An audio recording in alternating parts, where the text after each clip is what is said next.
ये आगे इन लोगों ने अभी तक हमें इतना भ्रमित कर रखा था, परमात्मा चाहने वाले लोगों की कमी नहीं थी,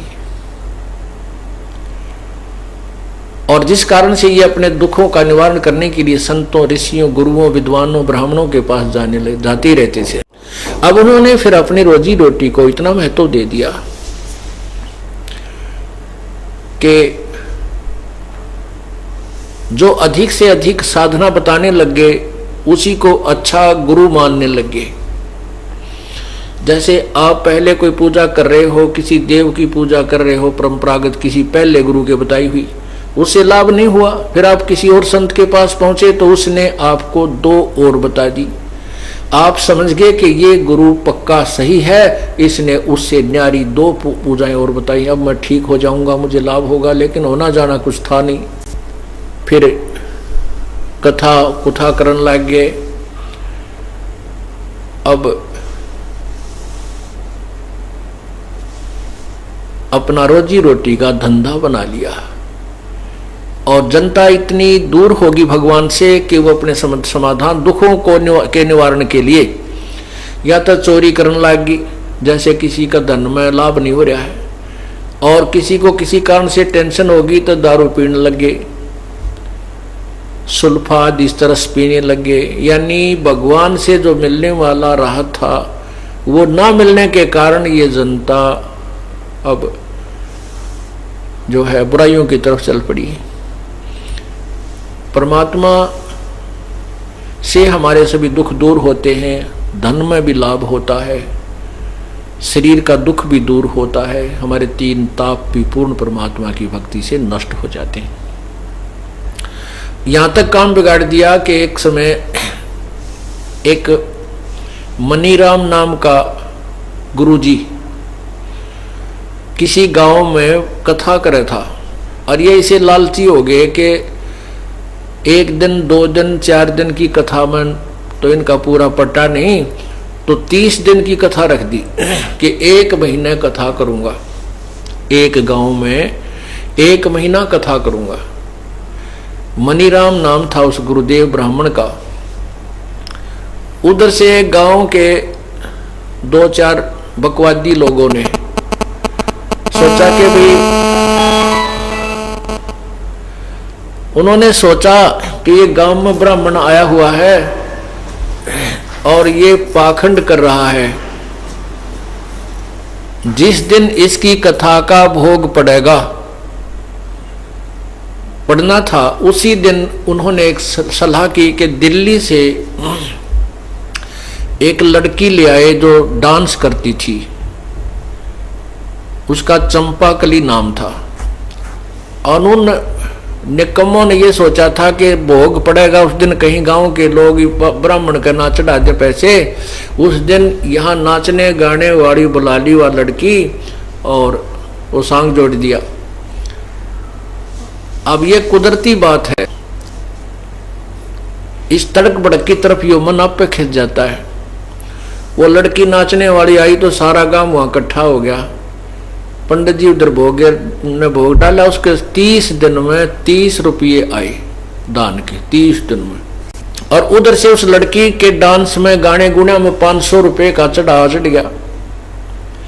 जब उस पंडित जी को पता चला कि चंपाकली तो 2-4 घंटा में 500 रुपये लेगी और तेरे 30 दिन तक माथा पिचाई करके 30 रुपये आए, तो वहां से चल पड़ा उस गांव से, और मन में बहुत दुखी, लोगों को गाल दे कि तब बहुत बूढ़ा जमाना आ गया, बता क्या कर ले इस दुनिया का, देख मन तो 30 दिन कथा करी, मेरे तो 30 रुपये, वह पाखंडन आई थी 500 रुपये लेगी। इसी चिंता में वो चला जा रहा था। रास्ते में गांव छुड़ानी, जहां पर कबीर परमात्मा की परमहंस, परमात्मा श्रेष्ठ आत्मा गरीबदास जी विद्यमान थे, और वो अपने दरवाजे के सामने, अपने मकान के सामने बाहर बैठे थे छाया में, दरवाजे के अंदर जो मेन गेट होया कर उसमें बैठे थे। उधर से मनीराम जी जा रहे थे, और वो वहां आकर बैठ गए। उनको पता था कि यहाँ संत गरीबदास जी अच्छे विचारवान व्यक्ति हैं, तो वहां बैठ जाते हैं। संत के पास, भगत के पास, कोई किसी का भी हो बैठने की चेष्टा किया करता है कि यहीं थोड़ी बहुत बात मिलेगी। तो मनीराम जी वहां आकर बैठ गए और बहुत चिंतित से हो रहे, कह रहे थे महाराज जी दुनिया का तकती बेड़ा गर्क हो लिया है, बस पूछो मत, बस कलयुग आ गया। बहुत कुछ बातें कह रहा, दुखी सा हो रहा। नूना बतावा कहानी क्या है। तो वहां गरीबदास जी के पास कुछ भगत बैठ जाया करते थे, आसपास के गांव के भी, उस गांव के भी, जो उनके शिष्य भी थे, वैसे विचार मेल खाते थे, वो आ जाया करते थे। तब उन्होंने कहा, गुरुदेव, गरीबदास जी महाराज से पूछा कि गुरुदेव ये पंडित जी किस कारण से इतने दुखी हो रहे हैं, ये कारण भी नहीं बता रहा है, क्या बात है, इनको क्या ऐसी क्या परेशानी होगी जो इतना चिंतित है।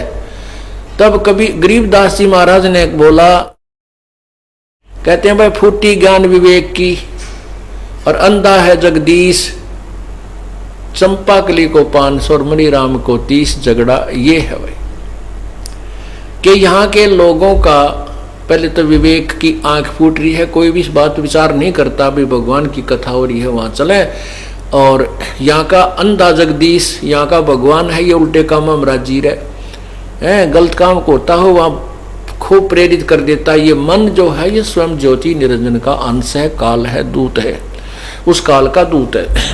तो इसके विषय में गरीबदास जी ने कहा है कि फूटी ज्ञान विवेक की, लोगों में ज्ञान रहा को नहीं, और यहाँ का अंधा है जगदीश, चंपाकली को तो 500 रुपया एक के दिन में और मनीराम को 30, इसने 30 रुपये मिले 30 दिन की कथा में।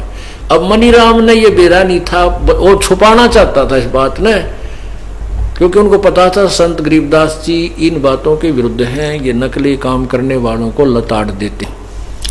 वो अपनी बात क्लियर भी नहीं करना चाह था, अपना मन भी हल्का कर रहा था। तब गरीबदास जी ने ये बताई तो मनीराम चरणों में गिर गए वो ब्राह्मण, और कहने लगे भगवान आप तो अंतर्यामी हैं, मुझे माफ कर दो। तब गरीबदास जी ने उनको ज्ञान समझाया कि भाई जो तू डलेट हो रहा है ये स्वार्थवश, ये पैसे इकट्ठे करके दुनिया ने गुमराह करके जो पैसे ले रहा है, और जो कथावादी तू करता है ये तेरे से कोई लाभ नहीं होना, तू अधिकारी नहीं है। जैसे उनको ज्ञान दिया कि एक समय राजा परीक्षित को सर्प ने डसना था 7वें दिन, उस समय सभी ऋषियों ने हाथ खड़े कर दिए थे कि हम कथा नहीं कर सकते सुधा सागर की, श्रीमद् भगवत सुधा सागर की हम कथा नहीं कर सकते, क्योंकि 7वें दिन परिणाम आना था, 7वें दिन पता लग जाना था कि उस कथा करने वाले की कथा का क्या प्रभाव हुआ, सुखदेव स्वर्ग जाएगा या नहीं गया। यदि नहीं गया तो बात बिगड़ जाएगी। उनको मालूम था कि तुम अधिकारी नहीं हो और तुम इसको स्वर्ग के अधिकारी नहीं बना सकते। तो सभी ऋषि वशी, यहां तक कि व्यास जी ने भी मना कर दिया था कि मैं कथा नहीं सुना सकता, जबकि श्री सुधा सागर श्रीमद् भागवत सुधा सागर के वो लेखक भी हैं। तब कहते हैं सुखदेव जी को स्वर्ग से बुलाया गया।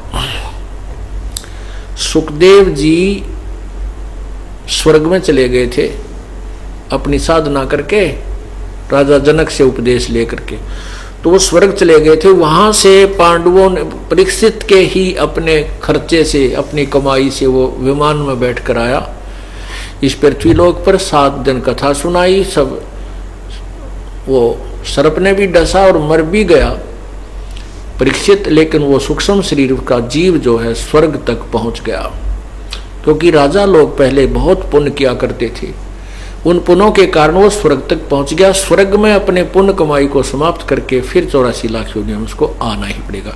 फिर भी जितना लाभ स्वर्ग तक का भी देना था वो भी अधिकारी के बिना नहीं हो सकता। तब उस मनीराम को समझाया, अपने कर्म मत बिगाड़ा भाई, ये पाप इकट्ठा कर लिया तूने। तब उस मनीराम ब्राह्मण ने उसी दिन से वो स्वार्थी काम त्याग दिया, कथा करना बंद कर दिया और गरीबदास साहिब जी की शरण ग्रहण की और अपना मोक्ष प्राप्त किया।